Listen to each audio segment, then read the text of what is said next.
बद्रीनाथ धाम, जिसे बद्रीनारायण मंदिर भी कहते हैं, ये भारत के उत्तराखंड राज्य के चमोली जिले में अलकनंदा नदी के तट पर स्थित है। भगवान विष्णु को समर्पित यह पवित्र स्थान भारत के चार धामों में से एक है। ऐसी मान्यता है कि जो ये बद्रीनाथ धाम की यात्रा करता है, उनके दर्शन करता है, तो वो जीवन और मरण के मृत्यु चक्र से छूट छूट जाता है।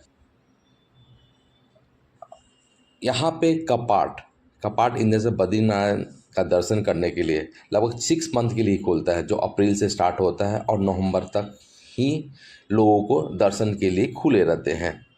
मंदिर के तट के नीचे किनारे में आप एक कुंड देखेंगे, जिसको तप्त कुंड बोला जाता है। ऐसा मानता है कि ये गर्म जलधारा है, और ये अंदर में तप्त कुंड के अंदर में लगभग 55 डिग्री सेल्सियस उसका टेम्परेचर होता है, और बाहर में लगभग आप अगर मॉर्निंग में जाते हैं तो 5 से 6 डिग्री सेल्सियस रहते हैं। तो ऐसा मानता है कि आप जब कभी नहाने के लिए जाते हैं तप्त कुंड में, तो पहले तप्त कुंड के पास में बैठिए, धीरे धीरे पानी को अपने बॉडी पे धीरे धीरे डालिए, और बाद में तप्त के कुंड में अंदर में प्रवेश कीजिए नहाने के लिए। वो बॉडी आपको उस सेट हो जाएगा, तो आसानी से आप नहा सकते हैं और आपको कुछ प्रॉब्लम्स नहीं होगा। अभी मैं आपको बताऊंगा कि आप यहाँ पे कैसे पहुँचे। तो सबसे बेस्ट आप किसी भी शहर में रहते हैं, सबसे पहले आप हरिद्वार रेलवे स्टेशन आ जाए। हरिद्वार रेलवे स्टेशन से लगभग 311 किलोमीटर है बद्रीनाथ।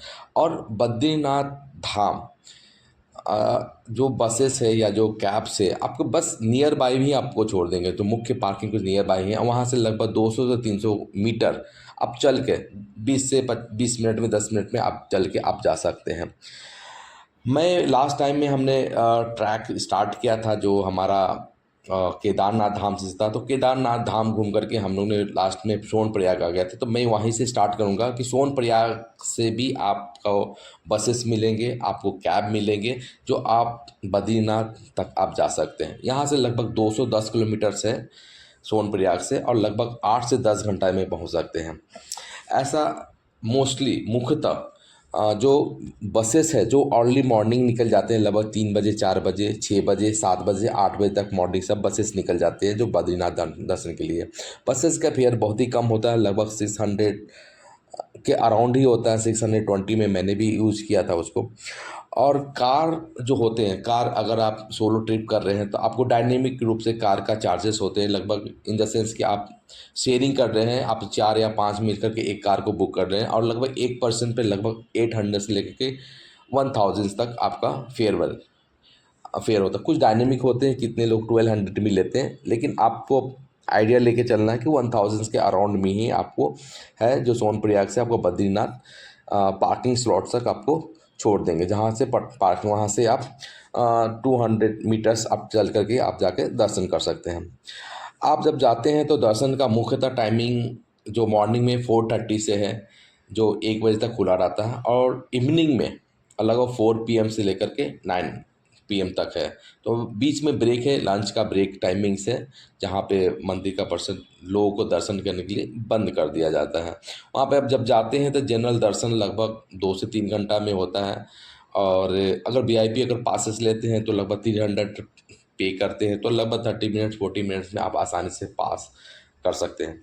तो मैंने भी जब सोनप्रयाग से स्टार्ट किया था, तो मेरा भी प्लानिंग ऐसा था कि 8 से 10 घंटा आपको जाने में, आपको बद्रीनाथ धाम जाने में आपको लग जाएगा। तो मैंने भी सोनप्रयाग से मैंने क्या किया था कि सोनप्रयाग में पहले आराम कर लिया था मॉर्निंग में, लेकिन 9-10 बजे मैं उठा था, और वहीं पे सोनप्रयाग में ही आपका बस स्टैंड है वहाँ पे, और बस स्टैंड के पास में आपको बहुत सारे ऐसे कैब्स और प्राइवेट कार रहते हैं, जो 2 3 4 लोग इकट्ठा करते हैं, 6 लोग इकट्ठा करते हैं और साथ में चले जाते हैं बद्रीनाथ के लिए। और वहाँ पे जहाँ पे बद्रीनाथ मंदिर है उसके वहाँ नियर बाय में वो छोड़ देते हैं।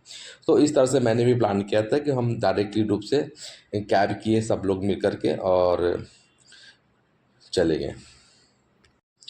मंदिर के near by in the sense bus stand के नियर बाय में आप बहुत सा होटल्स है, जहाँ पे आप बुक कर सकते हैं, लगभग 800 से लेकर 1000 रुपीज़ के बीच में, जिसमें 4 4 बेड रूम मिल जाता है। प्लस डॉर्मेट्री भी 300 में मिल जाता है, तो जहाँ पे आप स्टे कर सकते हैं, फ्रेश हो सकते हैं और फिर बाद में वहाँ से प्लान करके मंदिर का दर्शन के लिए जा सकते हैं। वहाँ पे नियर बाय में खाना भी बहुत अफोर्डेबल से, थाली भी है 150 में, 200 में अफोर्डेबल थाली है, तो आप दर्शन कर सकते हैं। तो ऐसे ही आप प्लान कर सकते हैं कि आप सोनप्रयाग से मॉर्निंग में चलें कि शाम तक आप पहुँच जाएँ बद्रीनाथ। बद्रीनाथ में आप थोड़ा स्टे कर सकते हैं और कोशिश कीजिए early morning 4 o'clock and 5 o'clock को मंदिर में जाकर लाइन लग जाइए। अगर जनरल दर्शन करना है तो आप आसानी से आप दर्शन वहाँ पे कर सकते हैं।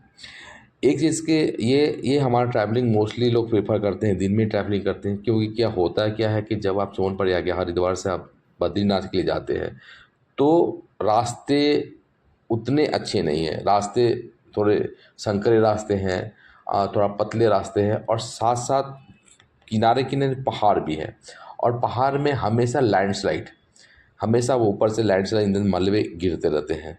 तो कभी कभी डेंजरस होता है कि कभी कभी किसी गाड़ी पे भी गिर जाए तो डेंजरस है, या कभी रोड जाम भी हो जाए, रोड ब्लॉकेज भी हो जाए। तो ये सब चीज़ को ध्यान में करते हुए हमारा जो ट्रैवलिंग है सोनप्रयाग या हरिद्वार से लेकर बद्रीनाथ को वो डे में ही करना चाहिए कि कभी कोई चैलेंजेस है तो उसका चैलेंजेस प्रॉब्लम्स ना हो, मेरा टाइमिंग बचा रहे। सो ये सब सोच करके आप जाइए।